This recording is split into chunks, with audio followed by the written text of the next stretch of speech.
ভাই হ্যাঁ ধরেন একটা কোম্পানির মালিকের কথাই বলি, হুম সে একটা কোম্পানি থেকে 2টা কোম্পানি হয়েছে, 2টা থেকে 3টা হয়েছে, হুম 3টা থেকে 4টা হয়েছে, তারপর তার মানে রেস্টে যায় নাই, সে তার ক্ষুধা ক্রমে ক্রমে বেড়েই চলছে, ঠিক আছে?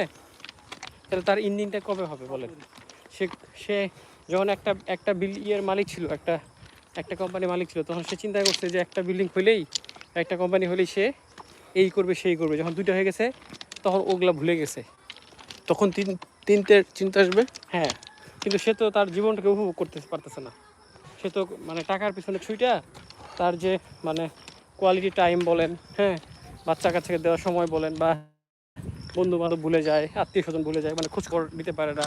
একটা লোক মারা গেলে সেখানে জানাজা অ্যাটেন্ড হতে পারে না, তার ব্যস্ততা, হ্যাঁ, এই করতে করতে এক সময় শেষ দুনিয়া ছেড়ে চলে যায়। তো আলটিমেটলি তাহলে সে জীবনটাকে উপভোগ করলো কীভাবে? তো এই জন্য আমরা বলবো, যারা টাকার পিছনে ছুটতেছেন, দয়া করে একটু স্থির হন, ভাবেন যে আপনি কোথায় আছেন, কোথায় যাচ্ছেন, কোথায় যাবেন। That's it.